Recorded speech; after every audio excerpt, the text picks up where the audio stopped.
তুমি কামটা ঠিক করছো? তুমি বলে বিচার দিছো আমি মোটরসাইকেল ধরে একটা সিঁড়ি লেবু থেমেছিলাম। এটা তো তফাৎ।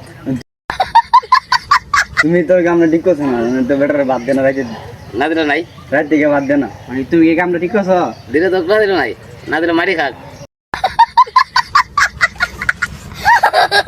বিচার দিয়ে লাগছো? বাড়িতে বিচার বিচার দিছো?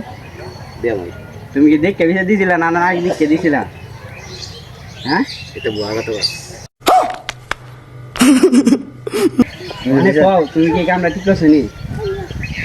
তুমি বিচারটা দিছো আর রোজার মাসে তুমি বিড়ি খাও করে ঘুরছো না ঘরে ঘুরছো তুমি দেখছো এটা তুই বিচার কথা কস। বুঝেছি বাড়িতে বিচার দিছো বাদ দেনা রাইট থেকে বাদ দেনা অন্য তো খাইছো না সেটা এটা তুই তাছ। कैसे कैसे लोग रहते हैं यार यहाँ पर। তুমি কামটা কি ঠিক করছো? আমি তো 2 দিন ধরে গাড়ি দরকার হইতেছে আমরা কই